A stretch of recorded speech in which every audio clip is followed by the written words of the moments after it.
Hello out there. Awesome Radio, 107.5 FM and 1570 AM. Thank you for joining us again today during this time. You could be anywhere, but you chose to tune in to this dial and catch this show. And we want to say thank you.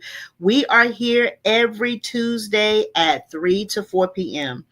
I'm your host, Tonitia Langley, education enthusiast, thought leader, and founder of Enrichment Strategist Services, LLC, an education consulting business.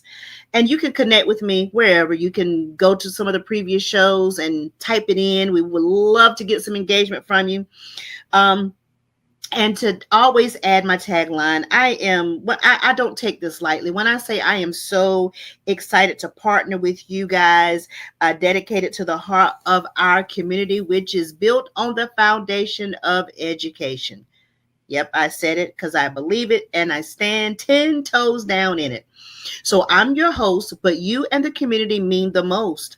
I would love for you to share your suggestions of what you would love to get more information as it pertains to K-12 education. So if you have some topic ideas or something you would love to have shared here on the show, I will do my very best to use my thought leadership and expertise to share it on the show. So if you have some topic ideas, email us at Let's Talk K12 education at gmail.com. Again, email us at Let's Talk K12 education at gmail.com. Now, as you can see, I'm solo again. So last week I did another solo show and I explored STEMinist empowering K-12 girls to innovate and lead. And that is because we are observing National Women's Month, okay? And during that show, I provided tons of information regarding the topic. If you would like a recap of tools and resources for that show or any of the previous Let's Talk K-12 education shows, search hashtag Let's Talk K-12, and you can catch us on the replay and comment hashtag replay by heading over to Awesome Radio social media, which is on Facebook, Awesome Radio, 107.5 FM and 1570 AM. You can also find social media there on YouTube, www.youtube.com at Awesome Radio WECU.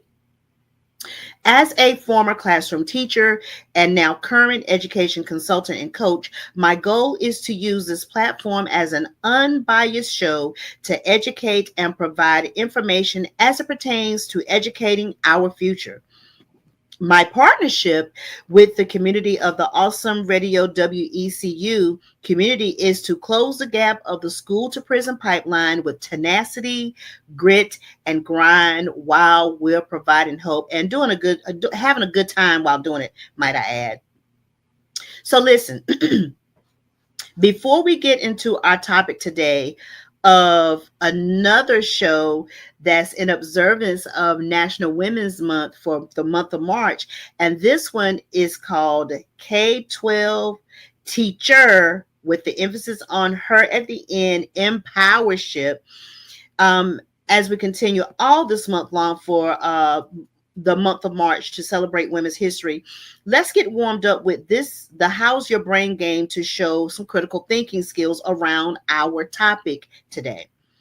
So, for 30 years, Mrs. Daniels has been an unwavering force in education. She has taught thousands of students, mentored dozens of young teachers, and even helped shape district policies to better support women educators.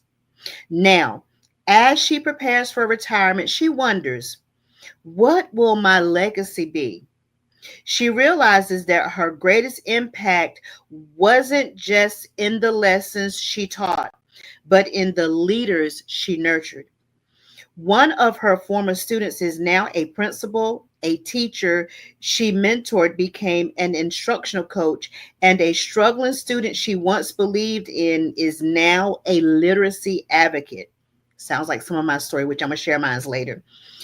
Though she will leave the classroom, her influence will continue through the people she empowered. But before she leaves, she asks herself one final question. How can women educators ensure that their leadership and mentorship leave a lasting legacy in education? All right. So I got a couple of questions for you. What actions can women educators take today to create a lasting impact beyond their years in the classroom? And how can mentorship programs help sustain the legacy of women leaders in education? And who is a woman in education that has shaped your journey, and what lessons did she leave with you? Okay. Now, let me just go ahead and put this disclaimer out here. This show is not to discredit our wonderful male counterparts in education. But again, I will reiterate, this focus is on those bad chick women that are in education, because this is the month of National Women's History. So that's why we're putting the history, that's why we're putting the emphasis on women, women in STEM, girls in STEM. And now today, we're talking about K12 teach her, in quotation marks, empowership. Okay. So I don't want anybody to get any bad mail through my Gmail account, because yes, we love our wonderful men in education. They are highly impactful, especially in the marginalized populations with our young boys. So, but this is because we are in observance and putting our focus on women's history. Okay. So, welcome educators, leaders, and passionate advocates for K12. You've tuned into Let's Talk K12 Education, where we will dive deep into the heart of what matters most in our schools. Today, we're celebrating, elevating, and equipping the incredible women who shape our future. It's time for K12 Teach Her Empowership. In the ever evolving landscape of 2025, with new challenges and unprecedented opportunities, how do we navigate the complexities to drive impactful student outcomes and, crucially, to boost teacher retention? I did a show on that just a couple of shows ago. We'll be exploring powerful strategies, sharing inspiring stories, and unpacking the crucial role of women mentors in building a thriving educational ecosystem. We'll discuss how to foster nurturing mentorship relationships to support both students and at-risk teachers. We will talk about how to implement innovative teaching strategies that resonate with today's learners, advocate for policies that prioritize teacher well-being and professional growth, build collaborative communities that empower women in education to lead and inspire. So let's get ready to be energized, informed, and inspired in observance of National Women's Month. Let's celebrate K12 teacher empowership. So, guys, without further ado, let's get started. Let's dive into the show with some more thought provokers around K12 teacher empowership as we continue celebrating women's impact in K12. What are some ways schools and communities can celebrate the contributions of women educators year round and not just in March? How can educators use National Women's Month to inspire the next generation of women leaders? Who is an unsung hero in education? A woman doing extraordinary work without recognition. How can we uplift her story? Excuse me. What is one piece of advice you would give to a young woman entering the field of education today? How do women educators create lasting legacies beyond their years in the classroom? So, let's get ready to get into some statistics, some more information as we acknowledgement of National Women's Month. So celebrate women in education. So here's some stats. You know, I always love to present stats. Women make up nearly 76% of K-12 educators in the U.S., yet they remain underrepresented in decision-making and leadership roles. The purpose of this show is highlighting the historical and current impact of women in education, discussing leadership, mentorship, and retention strategies, equipping women educators with tools to thrive in 2025's evolving educational landscape. So let's get into some legacy. I'm excited. Let's go. Let's go. The legacy of women in K-12 education. Some of these names are going to sound very familiar to you, all right? So here's some historical impact of women educators. Mary McLeod Bethune, she established a school for African American girls in 1904, later becoming Bethune-Cookman University. She fought for educational access for Black students. Maria Montessori. Some of you have heard of Montessori schools. I kind of like their curriculum, a little taste. Created the Montessori method, focusing on student-led learning, still widely used in early childhood education. Or what about Anne Sullivan? You guys have heard of her before, known for mentoring Helen Keller, proving that individualized education can transform lives, which is our modern day IDEA for students that need special accommodations, special interventions, so that they can compete with their abled student peers, okay? So, women educators as agents of change. Dr. Karen Mapp developed family engagement models to help parents and schools work together, leading to higher student success rates. Dr. Gloria Ladson Billings advocates for culturally responsive teaching, ensuring that students of color receive equitable education. So, let's talk about the power of female leadership in education. And again, putting this disclaimer out here, we are not discrediting our wonderful males that are very much needed in our K-12 educational landscape, but we are acknowledging and celebrating these wonderful women who have paved the way, have been innovators, trailblazers for K-12. So that's what we're doing it because this is National Women's Month, okay? Because like I said, I don't want you guys to find me in the community and shake your fingers at me because I only be talking about women all month, because yes, I am. I'm going to use the platform because we got to celebrate some women, okay? So the power of female leadership in education, why female leadership in K-12 matters. The leadership gap. Women hold 76% of teaching roles, but only 30% of superintendent roles. Now, that is very impactful because my former business development coach, which was Dr. McCants, was a superintendent. Actually, she worked her way up from a teacher to, curriculum leads, to assistant principal, a district, curriculum person, all the way up to a superintendent. So, Dr. McCants, kudos to you, Dr. B, for being in that 30% of superintendent roles. Schools led by female administrators tend to emphasize collaborative leadership and community engagement. Women-led schools improve student outcomes, higher teacher satisfaction rates due to strong mentorship structures, and stronger student-teacher relationships leading to better academic performance. Now, how are these K-12 teacher empowerships, how are they breaking barriers and overcoming challenges? So here are a few challenges women face in leadership. Gender bias in leadership selection, work-life balance and the expectation of emotional labor, which I can only assume is a lot. Lack of structured mentorship programs for aspiring women leaders. Here's a few success stories of women who have overcome some of the barriers that I just mentioned.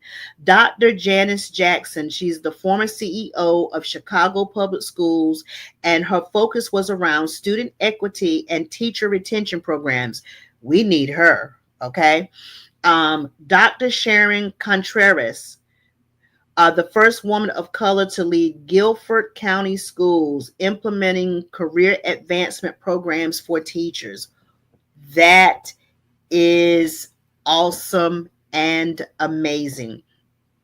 So before we get ready to slide on into our break, I have to say I had a few male teachers, as a student, and I had some, that were great leaders during my classroom teacher days. But I must say, a lot of my impact and part of the reason that I was teaching was because of some very powerful role models as teachers that I had in middle school. Susan Claybrook was um, she was highly impactful on me to actually. She planted the seed in me that, hey, Tonitia, I think that you could be a teacher. No one had ever told me that before, but she not only planted the seed to tell me that she thought I was going to be a teacher, I could be a great teacher one day. The little country girl down a dirt path, coming from poverty, hardworking family and friends that, in our community. But for that teacher to tell me that, and then pushed me to do the very hard poem Romeo and Juliet because she believed in me. It was a lasting impression. And on top of the fact that she was your quintessential teacher, like she wore nice clothes, she had had a little jazzy hairdo. And she was one that if I say teacher crush, when I say K12 teacher empowership, that was her, because she also was very nurturing to us. She pulled out the very best in us. But I'm going to tell you this, if her voice ever went down this octave right here, oh, she meant business, and we knew it. So a lot of my classroom management styles are, come from some of the female teachers that I have had. My clinical internship teacher, Nakia Williams, Stephanie Alston. I could just rat out names, and, Jennifer Kreiner, because having that, we love you, but when we say we mean it, our chest is out, 10 toes down, we getting ready to tighten up because we have things to do. Yes. So very impactful. Not to say that men can't do it, but it's something about a really strong woman mentor type teacher to sow an input into the lives of other novice teachers, into the lives of her students. It's just remarkable. So those are some of my teacher crushes, and I want to give them their flowers. And if I can think of any more while I'm going through the show, I will definitely point them out. But let's get ready to bring it on in. So we've been journeying through the rich tapestry of women's contribution to K-12 education as we continue to celebrate National Women's Month of March, tracing the threads of their legacy from pioneers who broke down barriers to the dynamic leaders we see shaping classrooms and policies today. It's truly inspiring to witness how their unwavering dedication has paved the way for progress. And as we've explored the sheer power of women leadership in education, it's become clear that these women aren't just maintaining the status quo, they're driving innovation, fostering inclusive environments, and empowering the next generation to reach their full potential. But as we celebrate these achievements, we also know that the work is far from over. The challenges facing our educators and students are complex, and we need to continue to amplify the voices and leadership of women in K-12. So, to delve deeper into the strategies and stories that are making a real difference, we're going to take a quick break. So, you're listening to the Let's Talk K-12 Education Show on Awesome Radio, WECU, 107.5 FM, and 1570 AM. What are we doing? Where we are making K-12 education everyone's community business. We'll be right back after this short message with more inspiration for the world of K-12 education, and as we continue to celebrate these awesome K12 teacher empowerships. So listen, we're going to see you back at the end of this short break.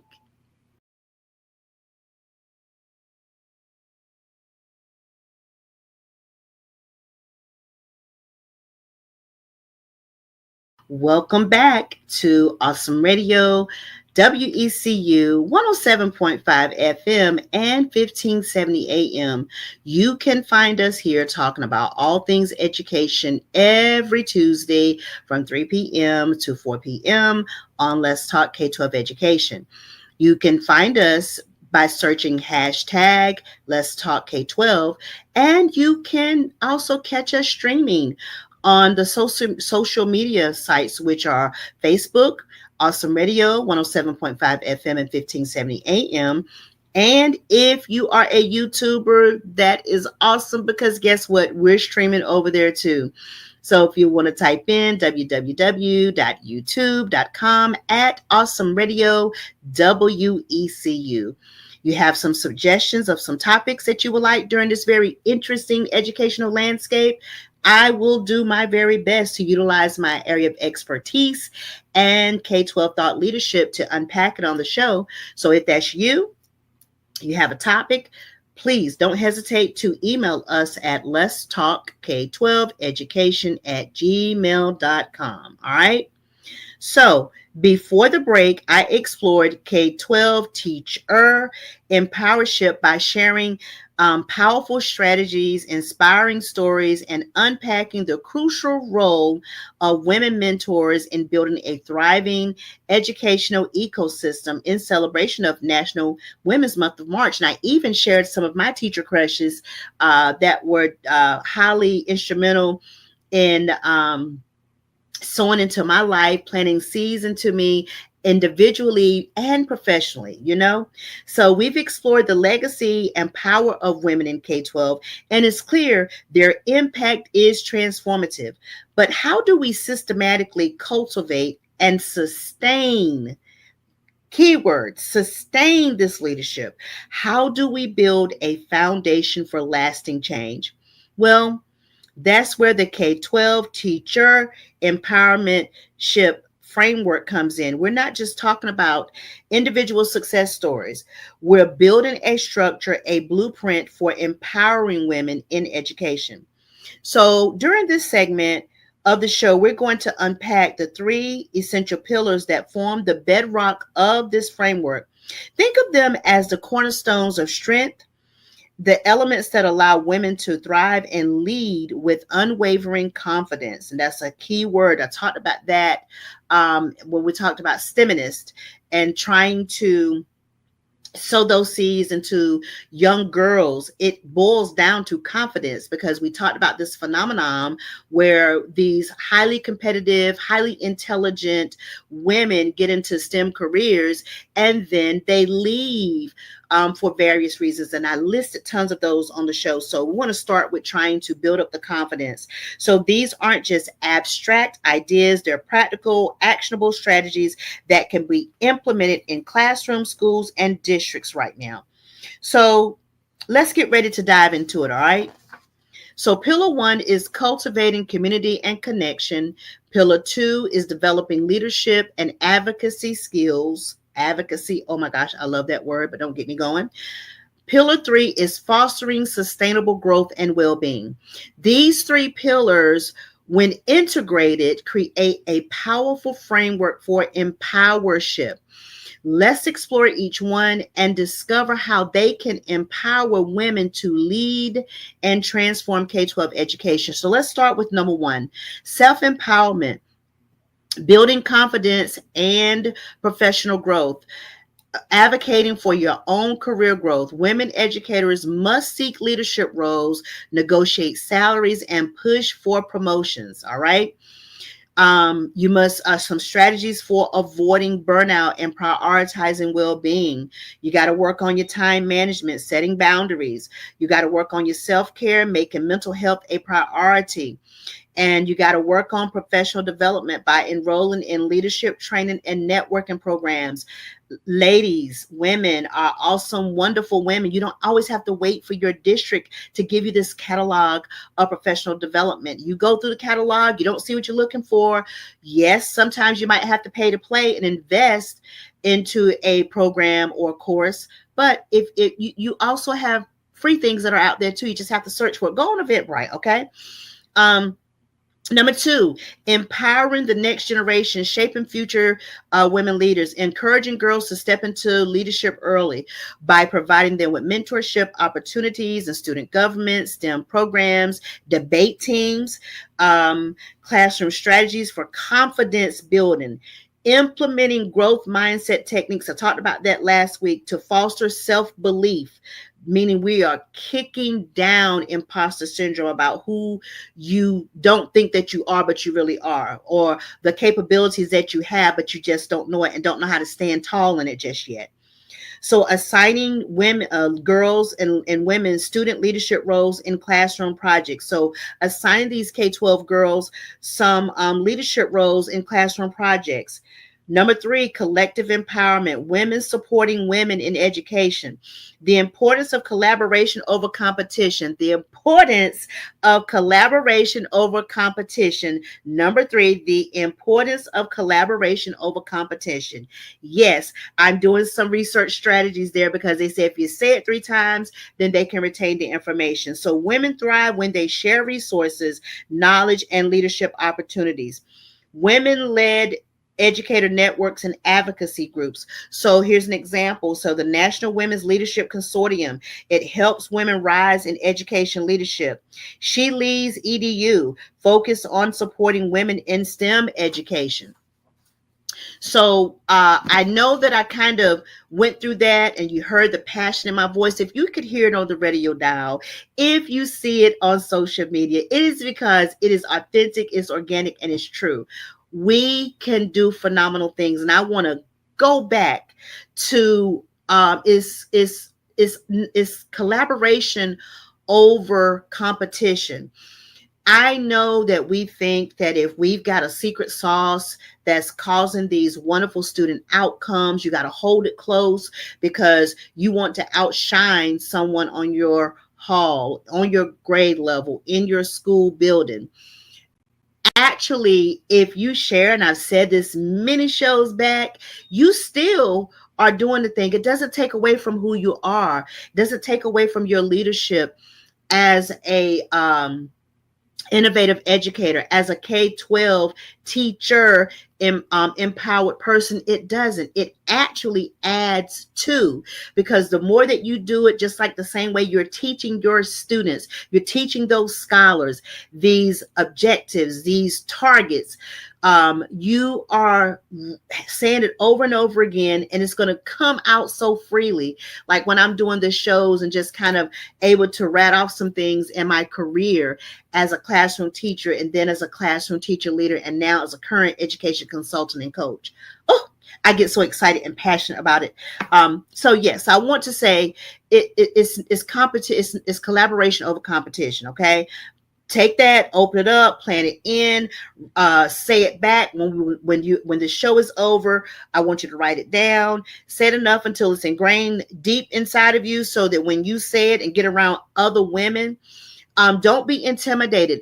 Get around her, get in the space, get at the table so that you're able to grow. You're not going to grow if you stay stuck with people that want to stay safe. Get with those female leaders, get with those women leading in K-12, those innovative people. And they don't have to have titles. They can just be bad to the bone, as in who they are as a classroom teacher. So you get with them. That's how I was able to really rock out, because I was like, oh, I'm going over there where she is.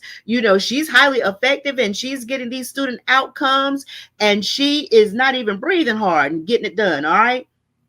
So we've delved into powerful empowership framework, exploring how cultivating community, developing leadership skills, and prioritizing well-being can create a truly transformative environment. So we don't want you to go anywhere. We'll be right back with more inspiring insights of K-12 teacher empowership.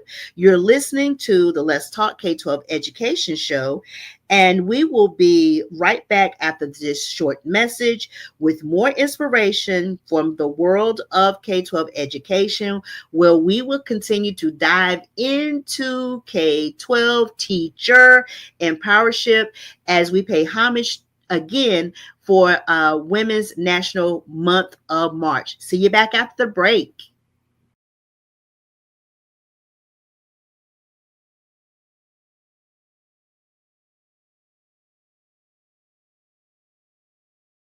All right, welcome back to Awesome Radio, WECU 107.5 FM and 1570 AM. You can find us here talking about all things education every Tuesday at 3 p.m. to 4 p.m. Eastern Standard Time on the Let's Talk K-12 Education Show. You can also find us on, hashtag Let's Talk K12.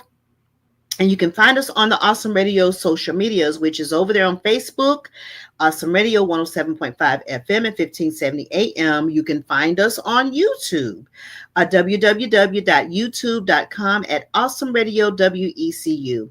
And again, I always make this call and a call to action that if you have a pressing educational topic, if it's one that I think that I can unpack by using my thought leadership and my area of expertise, I love to do it.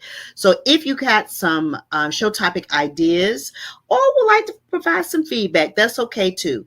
Send them both over to Let's Talk K12 Education at gmail.com. Again, you can correspond with us with your feedback, with any topic ideas that you have at Let's Talk K12 Education at gmail.com. And I am so excited. I just be having so much fun. I have fun with the guests, but I really just have a good time on my solo shows. Oh my goodness. So anyway, before the break, I talked about the framework of how we can help the empowership as it pertains to women leaders in K-12 education. Now, I'm going to talk about a few myths and realities around K-12 teacher empowership and see if you can get them right. All right, you ready? You listen? You got your listening hat on? All right, lean in. Let's go. Myth number 1, mentorship is only for young or inexperienced individuals. The reality is mentorship is valuable at all ages of a career. Even seasoned educators and professionals benefit from guidance, fresh perspectives, and continued support. Myth number 2, mentorship is always a formal, structured program. The reality is, while formal programs are beneficial, many impactful mentorship relationships are informal and organic. They can arise from casual conversations, shared interests, or spontaneous support. So I'll insert myself on that one. I was an appointed beginning teacher mentor for my district, but however, there were a few teachers in the building, and not all of them were your beginning teachers or what we call novice teachers, your first 3 years as an educator, that I did informally mentor. They would, come by my room. We would chit chat. We would talk on the phone. I would try to help them through some things. So yes, so it was not structured. It was unstructured, but yet I was still able to mentor them in some pedagogy, methodologies with their teaching practices that they found very helpful. Okay. Myth 3, any experienced person can be an effective mentor. Reality is, effective mentorship requires specific skills, including active listening, empathy, communication, and a genuine desire to help others. Not everyone possess or cultivate these qualities. So, as a teacher, I've told you guys a million times, and I'm going to tell you a million more. A teacher's plate is 9,000 pounds heavy. And so when you're talking about your own plate, your own role, your own responsibilities can be extremely overwhelming, not just for the novice beginning teacher, but even for the career seasoned and veteran teachers. And now you are having to provide mental, emotional, and professional support to a teacher that needs it. It can be a lot. So, but I enjoyed it. I hope that you can tell. I really enjoyed. When I say Miss Tonitia Langley loves herself a beginning teacher or a teacher with challenges, as long as it's something within my scope and expertise, I absolutely love it. I'll go get me a Pepsi or two cups of coffee if I need to, and wait right up, honey, and provide some mentorship and provide some empathy and communicate, and sometimes just listening to them. Okay, I've done that before too. Had a meeting with this was one of my mentees, my appointed mentees, and so they met in my room, and we just sat, and what I found out that they needed was just a listening ear. Just a listening ear. I didn't provide any professional expertise on their instructional strategies or any of their student incomes. We left that to the side, and I just simply cut on my active listening skills, and it made a world of difference. Okay. Myth number 4, mentorship is only about career advancement. The reality is mentorship encompasses personal growth, emotional support, which I just talked about, and navigating challenges in addition to career development. Myth number 5, mentors are only for the mentee. Reality is mentors also gain valuable skills, fresh perspectives, and personal satisfaction from the relationship. So I'll give you an example for this one. I was mentoring another one of my mentees that I was responsible for. And at the time I was teaching social studies, which I did not like, because we taught on ancient civilizations. And it was Lindsay Davis. I don't mind calling her name. And she did 4 concepts for social studies. And so when I met with her, I was like, so how are you unpacking such a very uninteresting curriculum as it pertains to our social studies? She said, oh, I just covered the 4 key concepts of how our civilizations develop. And so I said, okay, well, let me try that. I said, let me see how you got yours set up. So she showed me the 4 concepts that she used to basically unpack all of our ancient civilizations. And when I tell you, I got some good growth from that. Okay. I'm just saying, from someone that I was mentoring, she was my mentee, I was her mentor, but I took that good old instructional strategy and I learned, and the civilizations made sense to me then, because it was 4 things that all civilizations have to do to develop. But anyway, let me get off that subject. But so yeah, so that just kind of speaks to mentors can gain insight and fresh perspectives from the teachers they are mentoring. I'll never forget that. So myths and realities around as it pertains to at-risk students. Myth 1, at-risk students just need academic help, not emotional support. Reality is at-risk students often face complex challenges beyond academics. So nurturing emotional support is crucial for their well-being. Myth number 2, as it pertains to these K12 teacher empowerships, as it pertains to at-risk students.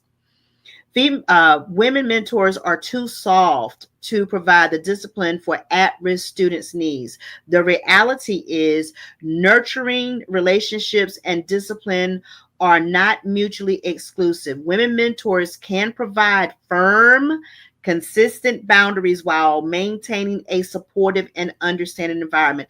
I used the example of Miss Claybrook. When I tell you she had a fun class, I don't remember very many of my teachers, but I remember her. But she also led us with support. She made learning fun, but she was firm. Now, we had a good time. I remember us having a balloon fight. When I say this woman just made learning in a regular public school setting so much fun, but when she said it, she meant it. And like, again, her voice went down an octave. You already knew what it was. She wasn't going to say it twice. So they can lead with firmness and be nurturing and supportive. At-risk students won't trust a mentor, and oh, by the way, I do some of the same stuff. Won't trust a mentor from a different background. Reality is, while cultural competency is essential, genuine empathy and a commitment to understanding can bridge differences. You can learn a lot from each other. Students respond to authenticity and care regardless of background. That is so huge. I could do a whole segment on just that statement right there. Myth 4, mentors can solve all of an at-risk student's problems. Reality is, mentors provide support and guidance, but they are not miracle workers. They can help connect students to resources and empower them to make positive choices, but the students must do their part. Let me say it, then back up, run over that one again. The student must also do their part. Doesn't that kind of remind you of some of the videos that you guys watching where they slow some stuff down? But no, that was my real voice. That was my real voice. Slow it down. The student it has to be about them. They have to be involved in the process, okay? You can want it bad for them all you want. You can provide all of the instructional strategies, student support, supportive care, all of the third-party resources, but that scholar has to do their part and they have to want it. Okay, I'm gonna leave that one right there because that's a whole nother 50-minute show. Mentoring at-risk students is a thankless job. Reality is, while challenging, mentoring at-risk students can be incredibly rewarding. Ooh, now that I can testify to that. Witnessing their growth and resilience can be deeply fulfilling. Okay. So, teachers facing burnout. So this is around at-risk teachers. So we talked about at-risk students. Now we're talking about these wonderful women in pioneering in education, how they are very needed for at-risk teachers. So myth number 1, teachers facing burnout just need to toughen up. The reality is, teacher burnout is a serious issue stemming from systemic pressures, emotional exhaustion, and a lack of support. Nurturing mentorship can provide a lifeline. Please don't just tell one of these struggling teachers that's at risk with leaving the profession altogether that you've heard me talk about this trend all the time. Please don't tell her to toughen up, okay? Look into what is happening. Okay, sometimes you've got whiner booper babies. That is very true, but most of the times, sometimes they're coming to you with real challenges, real issues, and if you are an innovative teacher person that's empowered, you need to be coming with real solutions. Okay. Female mentors are too emotionally involved to provide objective advice. The reality is, empathy and emotional intelligence are strengths in mentorship. Female women mentors can provide objective guidance while acknowledging the emotional challenges teachers face. I just went over that about don't just tell them to toughen up. Myth number 3, at-risk teachers are beyond help. They've already decided to leave. The reality is, and I've talked about this in my teacher retention show, many teachers experience moments of doubt and discouragement. Nurturing mentorships can help them rediscover their passion and find solutions to their challenges. So it's being very real and very relevant. You're going to have problems. You're going to have challenges. It's going to be hectic. Your teacher plate, roles and responsibilities are going to be 9,000 pounds. A lot won't change with that, whether you've been teaching a year, 5 years, 15 years, 25 or 35. They just have developed a skilled and a palate to learn how to do their roles and still absolutely love being instrumental in the lives of scholars. Okay. Myth number 4, mentoring at-risk teachers takes too much time. Reality is, while it does take time, the time spent mentoring saves districts money in the long run. The time spent mentoring increases teacher retention. Now, I think this just brought me back to something, and I think that I may insert that into or embed this into another show. I don't know if you guys are aware in the Awesome Radio community, the listening audience and the viewing audience of Awesome Radio, it is extremely expensive to onboard a new teacher. I know principals and superintendents. I know, give me my air high five. So with that being said, it makes dollars and cents. If you've got someone that's a warm, not just a warm body, but a person that's passionate about education, K-12 education, it will be to your benefit to take the extra time, make the extra time to see what type of resources and support you can provide them to keep them. It's cheaper to keep her. Yeah, that song. It's true. I'm gonna see if I can bring some stats in on that. Maybe not this show, maybe another show, to let you know how expensive it is to onboard a brand new teacher in a district. All right. Myth number 5, mentoring at-risk teachers is the same as therapy. The reality is, while there are similarities, mentoring is not therapy, not by a long shot. Mentoring provides professional support, guidance, advice, while therapy focuses on addressing mental health concerns. And that is what we don't do. We do not have the training or expertise for that at all, but we do know how to mentor teachers that are struggling or at risk for leaving the profession or at risk for leaving your school building. Okay. Because sometimes, and I hate to say this, but it's true, a good deal of them exit education altogether, but some just need to find a different setting. Sometimes the setting in a particular school, the climate and the culture doesn't work for that particular teacher. They don't hate teaching to the fact that they want to leave it, but they want to try something new. So see if you can kind of partner with them if they're not too far gone or toxic, okay, to see what you can do to support them so they'll stay in your classroom building. Now, if they eventually, at the end of the day, they just said, okay, you know what? I need to be out of here. Then, okay, let's just make it easy for you and make it easy for them and just, send them, give them your well wishes as they transition to find something different to do, because you do not want them to toxify your school climate and culture. Okay, so we just were talking about some of the myths and realities as we were talking about at-risk students and at-risk teachers. Now,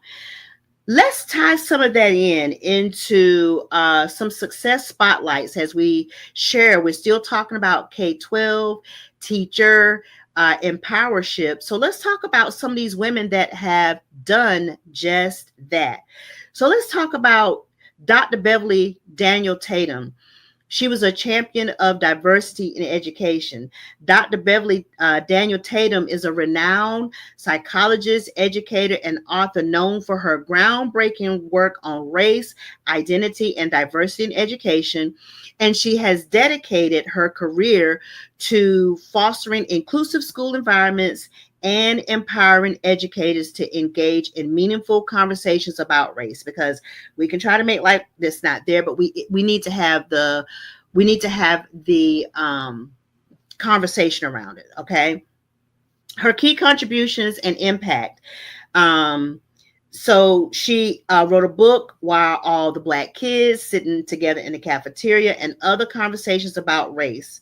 So she served as president of Spelman College from 2002 to 2015.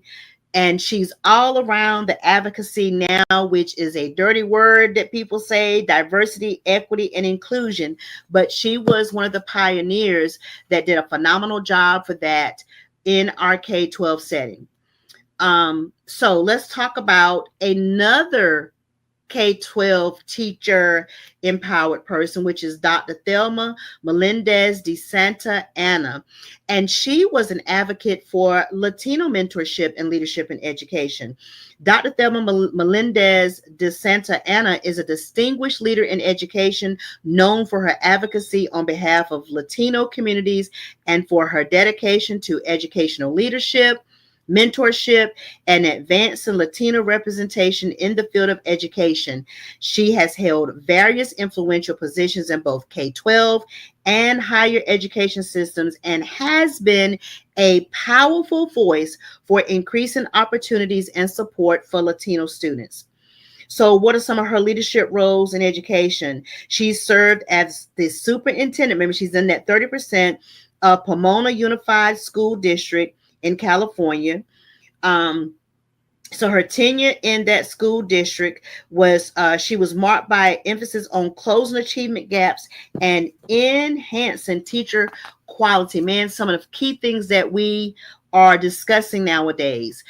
She championed for Latino mentorship and empowerment, for advocacy for Latino representation in education leadership, and strengthening cultural competency and equity in education. All right.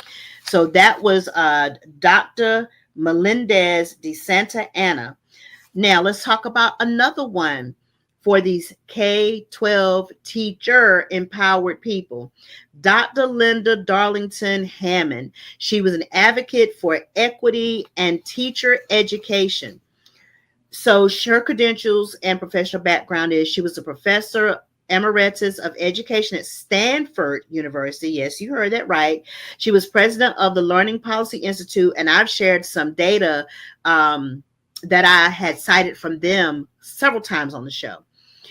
She was a former director of the Stanford Center for Opportunity Policy and Education. She was a co-author of the influential book, The Right to Learn, and many other publications focused on teacher preparation, which is some of my favorite, equity, and educational policy. Dr. Darlin Hammond is a nationally recognized leader in the areas of teacher preparation, education policy, and equity in education. She has made a substantial impact on advocating for better teacher training and closing achievement gaps. Throughout her career, she has been a vocal advocate for ensuring that all students have access to high quality teaching with a particular focus on serving marginalized communities.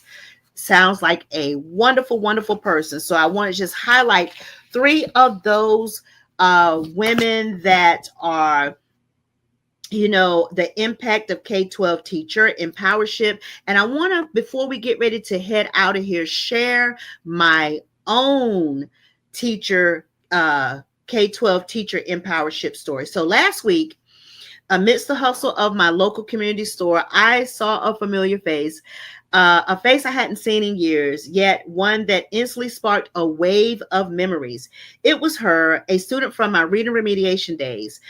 Time had transformed her, but the warmth in her smile and hug was unmistakable. It was just a casual hello. It was a reunion charged with a kind of electric joy, the kind you feel when a seed you planted years ago has blossomed into something powerful and impactful. She told me with an enthusiasm that lit up her voice that she was now a teacher, molding young minds in an all-boys school. The irony wasn't lost on me. The girl who once struggled with reading was now shaping the literacy of others. In that moment, standing amidst the community store, my heart swelled with a profound sense of purpose. As an education enthusiast, consultant, and coach, this was more than just a chance encounter. It was a living testament to the power of what I believe in. I remember her vividly, a determined and focused spirit trapped behind the frustration of reading difficulties. Remediation wasn't just about phonics and comprehension. It was about building confidence, dismantling the walls of self-doubt. It was about seeing the diamond in the rough. I didn't just teach her to read, I taught her to believe in herself. We used every tool we could, but the most important tool was the building of the relationship. So, what is the ripple effect of that? Her success is a ripple effect, a testament to how one empowered student can go on to empower countless others. It's a reminder that our impact as educators extends far beyond the walls of our classrooms. We must create environments where every student, especially those facing challenges, feels seen, heard, and supported. We must invest in our female educators, empowering them to lead with compassion and strength. And I will close with this. I urge every educator to embrace the teacher empowership approach, build those connections, nurture those relationships, and believe in the potential of every student. And with a message of hope, let's continue to nurture the next K-12 teacher generation of educators to empowership to lead with love and compassion. And let's build a legacy of empowerment that will resonate for generations to come or for time to come. As this student, my former reader remediation student, told me this week that they were also walking tall in those footsteps as a K-12 teacher being empowered. So, walking in my passion and purpose, sharing my thought leadership around K-12 topics, I have an ask, a brief call to actions. Share your thoughts and insights on these topics with us on social media, as well as share us with your social with your network. Share us, okay? So we want to thank you for joining us. This is Tonitia Langley, your education enthusiast, thought leader, and show host for Let's Talk K-12 Education on Awesome Radio, WECU 107.5 FM and 1570 AM every Tuesday at 3 p.m., where we're empowered through education. Until next time, stay well and continue to make educational equity everyone's community business. Thank you for tuning in today on Awesome Radio, WECU 107.5 FM and 1570 AM from the Let's Talk K-12 Education Show. Toodles for now.